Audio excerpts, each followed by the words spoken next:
Bien.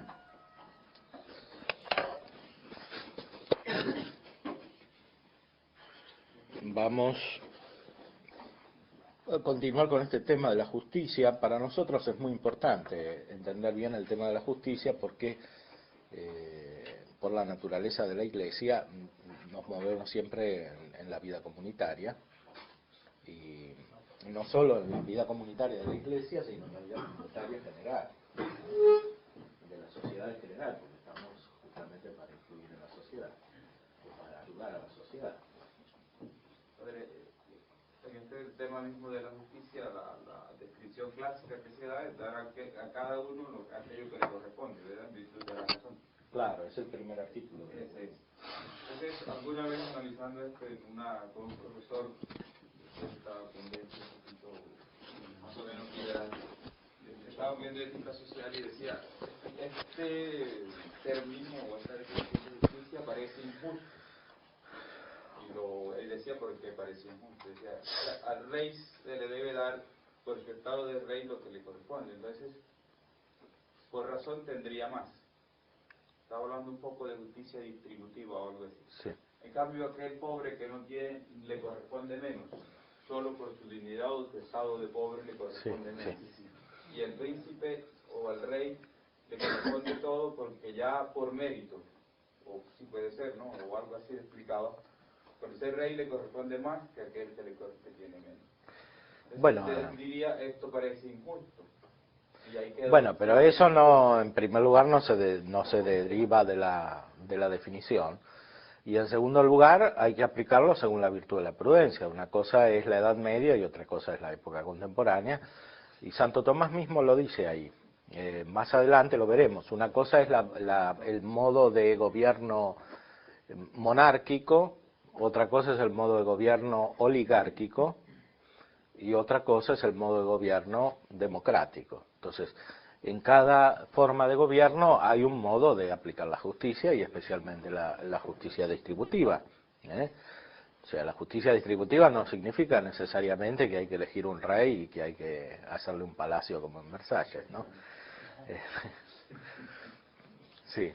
Entonces, también habría que diferenciar entre los principios como tales y luego la forma de ponerlos en la práctica, porque, como usted decía, la historia también avanza y por algo es que ha habido revoluciones, porque los principios, aunque se mantienen, hace posible que los principios no, lo que pasa es que las revoluciones en general suceden porque los principios se aplican indebidamente, ¿no? Sí, la corte del rey de Francia tenía gastos irracionales que se dedicaban al vicio, a los lujos, etcétera. Eso da ocasión a la revolución, ¿no? Como hay muchas otras ocasiones, pero hay que distinguir la ocasión de la causa. Y después hay que considerar adecuadamente, según las circunstancias particulares, todos los aspectos. Eso es propio de la virtud de la prudencia, que hemos visto que tiene una parte que es la circunspección. Hay que ver todo, hay que considerar todas las circunstancias, ¿no? Bueno. Pero poniendo un caso actual, ¿no? Como esto de los crucifijos ahora en Europa. Claro. Uno estudia la justicia y dice, bueno, a primera vista uno dice, esto es algo injusto. ¿Por qué? Porque están imponiendo una ley a todos, sí. A todo el mundo, de una minoría, ¿no? Una Sí. minoría desde el principio dice que hay una injusticia, ¿no? Pero pues igualmente, ¿cómo demostrarlo realmente y hacerlo ver de que hay una injusticia y Bueno, ahí hay que distinguir el orden natural y el orden sobrenatural. Hay que hacer análisis muy sutiles que normalmente escapan al alcance de la mayoría, ¿no? Algunos simplifican la cuestión, dicen, bueno, es una cuestión solamente religiosa. Y vi en televisión una teóloga de una universidad pontificia que estaba toda vestida de colores y decía, bueno, no tiene nada que ver con la cultura el crucifijo. ¿Por qué? Porque tienen esa teoría de que no hay que imponer las culturas, que la religión cristiana y católica no tiene nada que ver con la cultura, ¿no? Entonces, cada uno puede seguir con su cultura, ¿no? Porque no hay que imponerle la cultura europea a los africanos, a los asiáticos. Entonces cada uno tiene que seguir con su cultura y el crucifijo es un símbolo religioso y nada más. Entonces, si es un símbolo religioso hay que sacarlo porque como no todos son católicos, no todos comparten, entonces para los que no son católicos el crucifijo está mal. Es una imposición. Bueno, otros rebatían diciendo, bueno, entonces hay que sacar el cuadro del presidente de la República, pues no todos están de acuerdo con el presidente de la República, ¿no?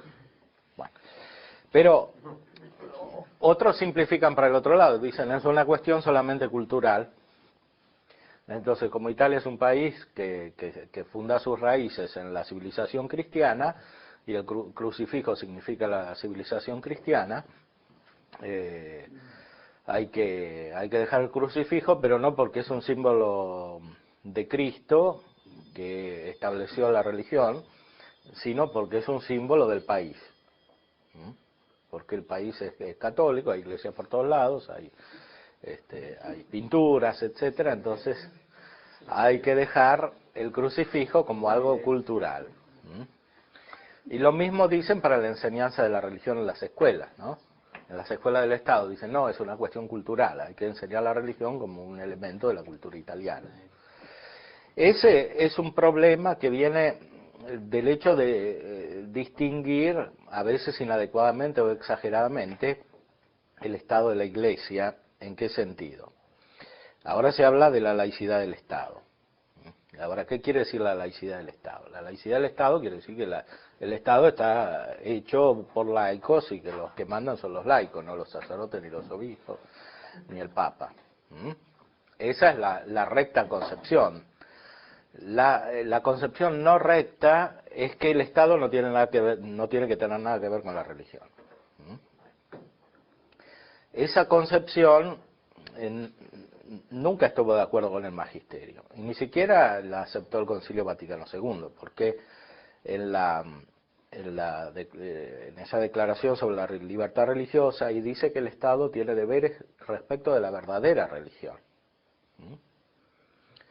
¿Por qué? Porque en Europa se tendía a separar la religión del Estado, y en Estados Unidos también.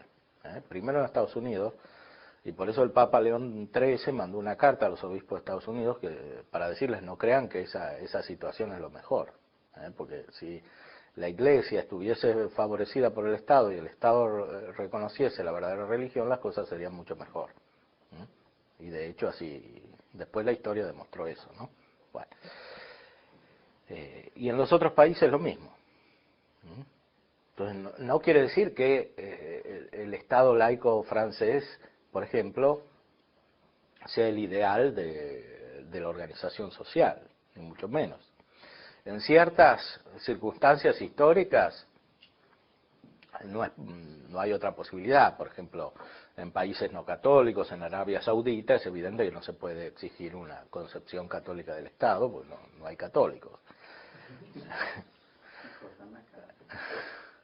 Pero eso no quiere decir que el orden natural no esté dirigido por sí mismo al orden sobrenatural. No se identifica con el orden sobrenatural, pero el recto orden natural debe abrirse al orden sobrenatural y debe realizar también el orden sobrenatural. Porque el hombre no tiene una vocación sobrenatural solo individual, tiene una vocación sobrenatural comunitaria. Y el perfeccionamiento de la vida de la persona depende también del perfeccionamiento del bien común.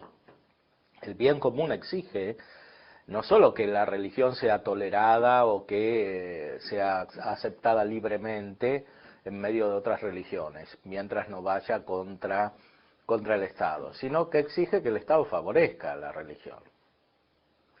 Y en la medida en que sea posible, que la asuma como suya. Eso es lo que decía el magisterio hasta la primera mitad del siglo XX.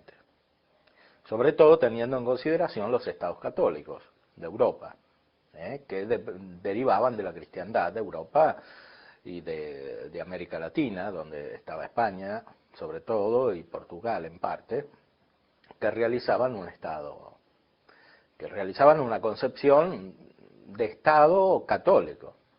Toda la evangelización de América, de la América hispánica tuvo éxito por eso. Fíjense que en los países africanos o asiáticos la evangelización era muy diferente. Había grupos de misioneros que hacían su misión independientemente de la actividad del Estado, o sea, de la organización social. Por otra parte, el Estado no era concebido como el Estado liberal moderno. Era un Estado que asumía una concepción cristiana en todos los aspectos y fundamentalmente funcionaba mejor que los Estados modernos. Y la búsqueda de la justicia era mucho más precisa, etcétera. Ahora, por supuesto que hay un cambio de circunstancias, un cambio histórico, y es necesario ejercitar la virtud de la prudencia en cada circunstancia, pero también es necesario tener presente las exigencias del bien común y cuál es la perfección del Estado correspondiente. O sea, no se puede excluir a priori que el Estado deba asumir la religión católica, en distintos grados y en distintas medidas, según las circunstancias de los países, cuando es posible. En la práctica, no, la mayoría de los casos no es posible eso. Entonces, en la cuestión esta del crucifijo, es verdad que es un símbolo religioso, porque lo es claramente. Es también verdad que es un símbolo cultural, porque la cultura europea no se puede explicar sin el cristianismo. Y es verdad también que un aspecto debe estar abierto al otro. Y los problemas que surgen son fruto de esta concepción liberal del Estado, ¿no? En Italia también. Iglesia libre, en Estado libre, etcétera, como dicen. Una separación total de la Iglesia y del Estado, en los principios, porque en la realidad tampoco es así, ¿no? Es una solución un poco de compromiso. Es como decir, bueno, separemos todo, pero después sigamos como antes, en parte por lo menos. Entonces los problemas que surgen vienen de ahí, de que el sistema como tal es imperfecto. Entonces no hay una solución que pueda ser aceptada por todos porque el sistema está mal hecho. Ese es el problema de base. Entonces lo que se puede es lograr algo razonable.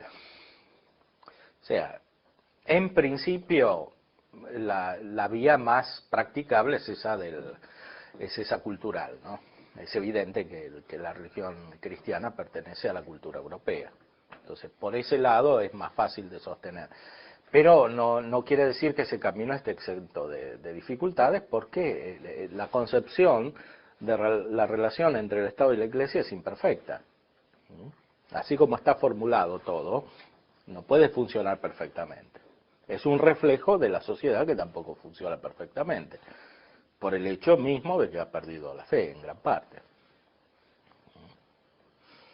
Bueno, ahí es cuestión de prudencia de los católicos, los políticos católicos hagan lo que puedan. De hecho lo están haciendo, a su modo. Algunos gritaban por televisión, se exaltaban sin muchos argumentos, pero por lo menos se veía que querían defender algo bueno, ¿no? Sí. Aplicando esto un poquito a la pastoral, a veces me ha sucedido encontrar personas Sí. que una de las virtudes son personas muy completas, ¿no?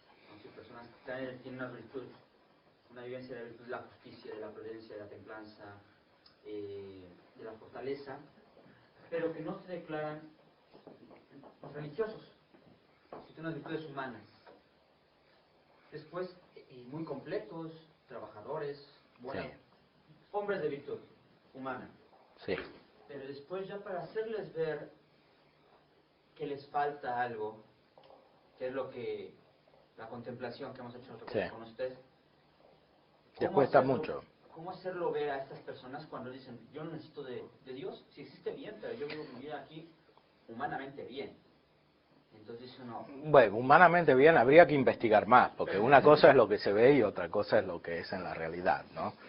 Porque las personas, sobre todo cuando no tienen fe, tienden a una cierta apariencia, viven mucho para la imagen, para la imagen delante de los otros. Entonces, en esos casos hay que tener cautela, según la virtud de la prudencia, y hay que ver que es posible que haya otros aspectos que son desconocidos. Porque uno no conoce todos los aspectos de la vida de la persona, sobre todo los más interiores, ¿no?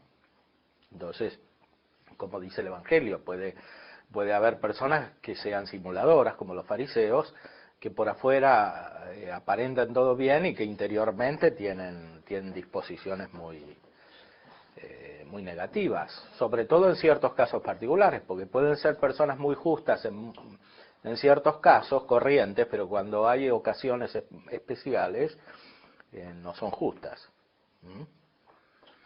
o no son templadas. Pero además hay que considerar siempre que el deber fundamental de cada uno es buscar la verdad. Entonces, cuando alguien no busca la verdad, especialmente respecto del último fin, etcétera, hay un primer principio moral que no está siendo cumplido.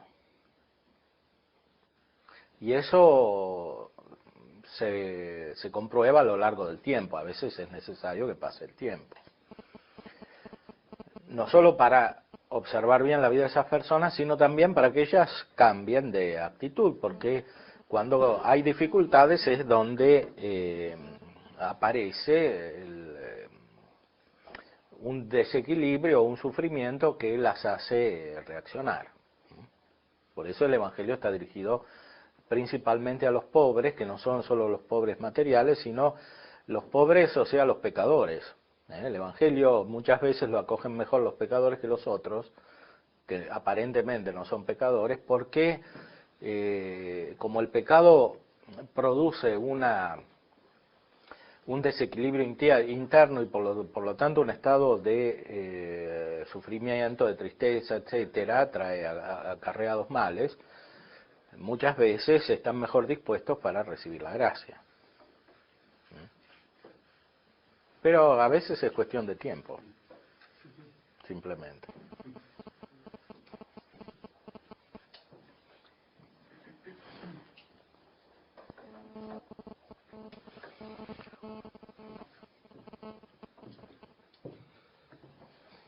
Entonces,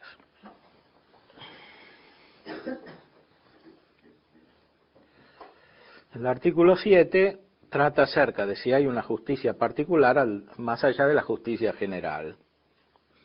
O sea, recordemos, se trata de dos virtudes distintas, la justicia general y la justicia particular.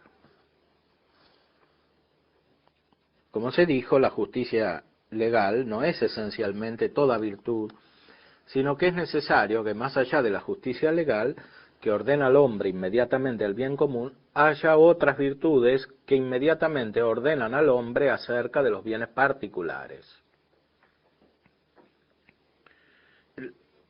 las cuales pueden ser respecto de sí mismo o de otra persona singular. Aquí está hablando de las virtudes. Hay virtudes que ordenan a la propia persona o que ordenan a la persona respecto de otra. Así como más allá de la justicia legal es necesario que haya algunas virtudes particulares que ordenan al hombre en sí mismo, como la templanza y la fortaleza, así también más allá de la justicia legal es necesario que haya una cierta justicia particular que ordene al hombre respecto de lo que concierne a otra persona singular. Son dos justicias distintas. Por eso vemos que a veces hay políticos que aparentemente son buenos políticos, pero en su vida privada son malos, son injustos con la mujer o con otros. Porque se trata de dos virtudes distintas. En esos casos, evidentemente, son dos cuasi virtudes, porque uno que es injusto en la vida privada, como ya hemos visto, en la vida pública tiene una justicia imperfecta, no es la justicia en el sentido perfecto. Y de hecho vemos que la sociedad también funciona imperfectamente, ¿no? El único modo en que la sociedad puede funcionar perfectamente es con la gracia, porque es la gracia que restaura la naturaleza y permite realizar todos los actos buenos del orden natural. Sin la gracia no se puede cumplir todo el orden natural. Se pueden realizar algunos actos buenos singularmente considerados, pero no todos, el conjunto. Por eso la visión cristiana de la política siempre ha considerado que es necesario que la vida comunitaria favorezca el ejercicio de las virtudes no solo naturales, sino también sobrenaturales. El conjunto, porque la persona no puede vivir aisladamente y desarrollar las virtudes aisladamente. Es necesario un ambiente. Por eso en la Iglesia siempre se desarrollan formas distintas de vida comunitaria, la diócesis, la parroquia, las órdenes religiosas, los movimientos, o lo que fuere, son siempre formas de vida comunitaria porque la persona no puede realizarse perfectamente sola. Ahora, eso puede tener una mayor o menor amplitud según la profundidad y la intensidad de la vida de gracia que exista en un determinado ambiente. A veces eso llegó a configurar la vida del Estado también, como sucedía en la Edad Media. E incluso la vida de toda la cristiandad considerada en su conjunto.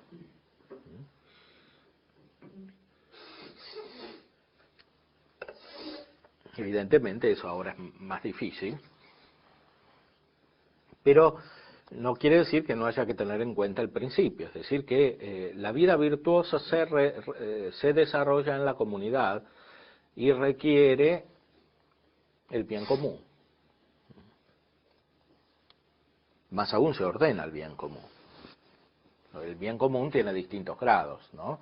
Hay un bien común que es de orden temporal, pero hay un bien común sobrenatural y hay un bien común que se realiza en la vida eterna. Respecto del bien común meramente temporal, podríamos decir que la persona es superior, que el bien común ayuda a la perfección espiritual de la persona, pero a su vez esa perfección espiritual se realiza en un bien común de nivel superior que fundamentalmente es el de la Iglesia. Y es que a su vez se ordena a la visión beatífica.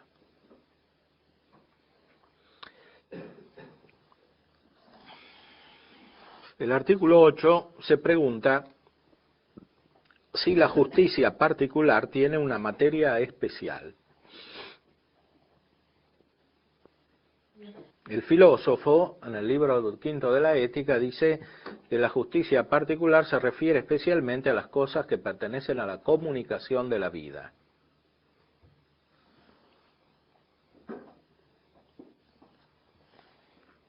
Hay que decir que todas las cosas que se pueden rectificar por la razón son materia de la virtud moral, que se define por la razón recta, como dice el filósofo en el segundo libro de la Ética.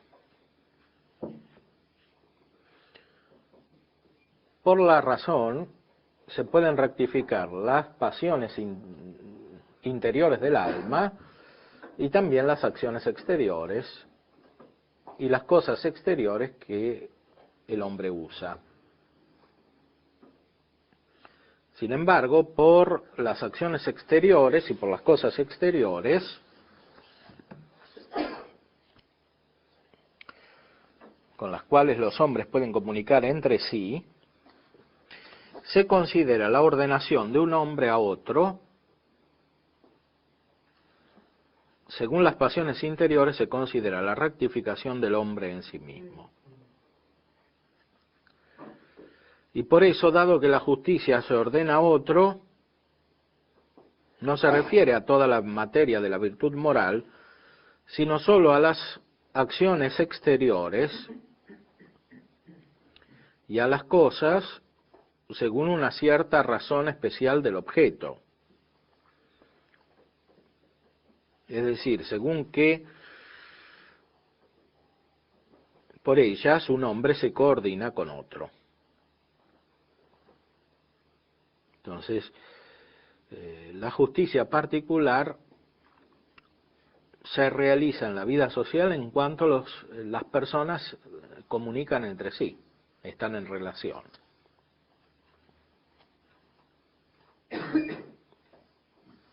En la respuesta a la primera objeción leemos: la justicia pertenece esencialmente a una parte del alma en la cual está como en el sujeto, es decir, a la voluntad, la cual mueve por su imperio todas las otras partes del alma, y así la justicia no está directamente, no corresponde directamente, sino por una cierta redundancia a todas las partes del alma.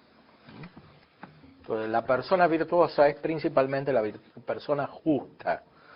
Fíjense, en la terminología bíblica, el hombre bueno es dicho el hombre justo. San José era un hombre justo. Y en la terminología teológica se conserva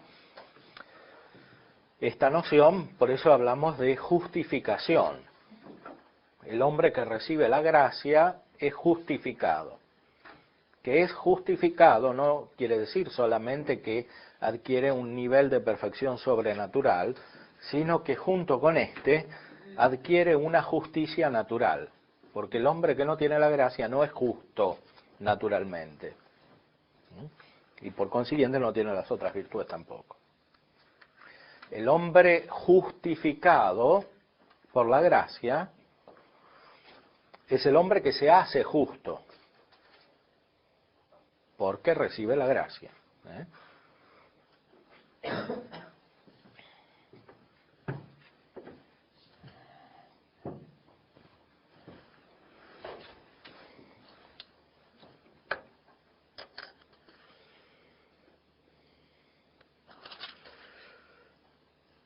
El artículo 9 se pregunta si la justicia se refiere a las pasiones. Directamente no se refiere a las pasiones, porque la justicia produce actos de voluntad que se refieren a operaciones y a cosas que a su vez son proporcionadas a otra persona o a la comunidad.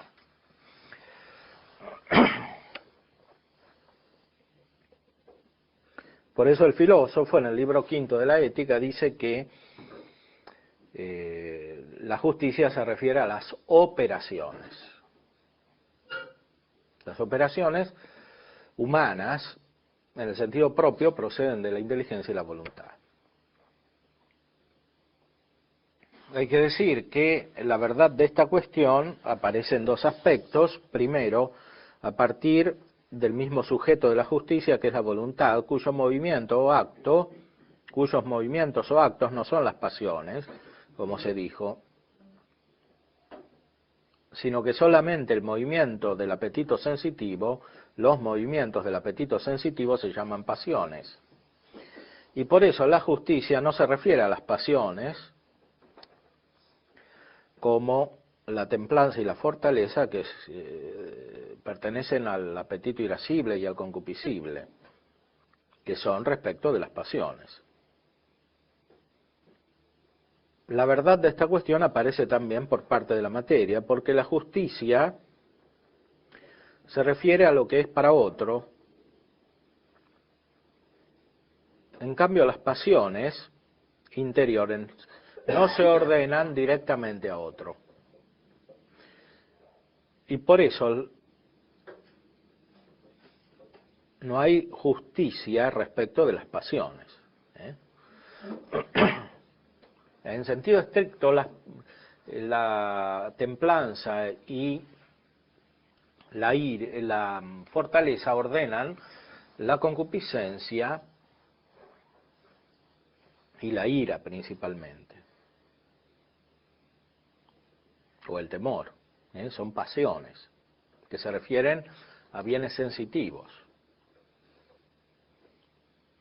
Estos bienes sensitivos, por supuesto, tienen que estar ordenados al bien moral, el cual tiene un aspecto metafísico, como hemos visto, y por eso la templanza y la fortaleza no pueden ejercitarse sin la justicia y sin la prudencia. El artículo siguiente, 10, es importante para entender el objeto de la justicia, que hemos visto es el derecho, el ius, o lo justo. ¿Qué es eso justo?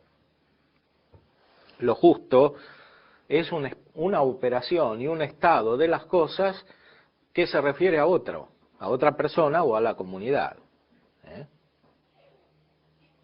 La justicia depende de su objeto, como todas las virtudes.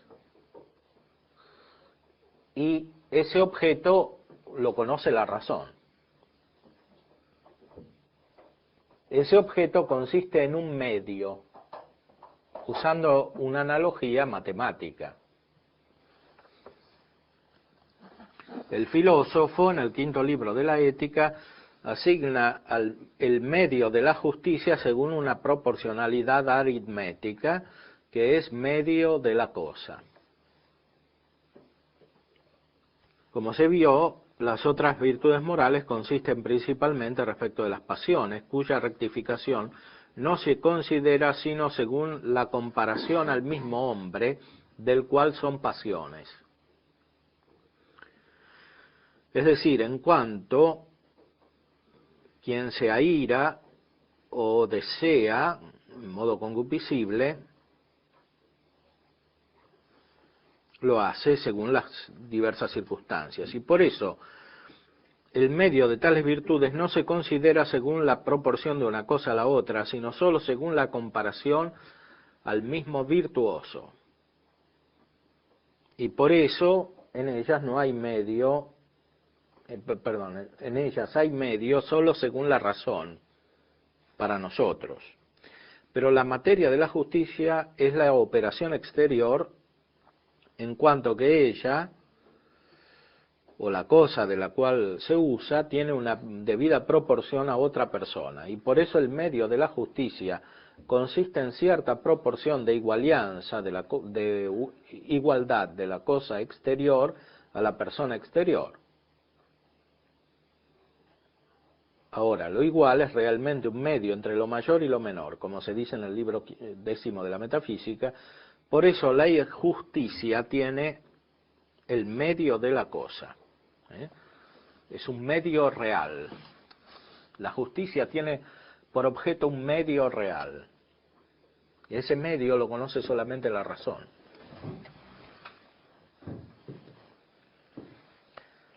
No puede ser fruto de un mero cálculo matemático. El cálculo matemático depende también de la razón, pero de una manera parcial, porque considera solo la cantidad. Aquí se trata del medio de la cosa, de la realidad, por respecto a la persona. Es la razón la que conoce la persona y la conoce solamente en cuanto tiene también un nivel metafísico, la razón. Si no hay metafísica, no se conoce la persona. Se conoce un individuo desde el punto de vista sensible, etcétera, como si fuera un animal, pero no se conoce la persona. Bueno, ese es el problema ético contemporáneo. No hay metafísica y no hay conocimiento real de la persona. Y por lo tanto tampoco de la comunidad, que es comunidad de personas.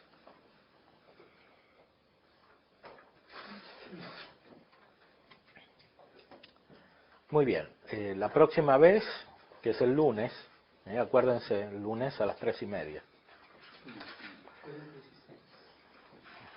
Vamos a seguir con la justicia, vamos a ver esta cuestión, la anterior que trata del derecho, y después las partes integrales de la justicia, en cuanto haya tiempo, para después pasar a las virtudes de la fortaleza y la templanza.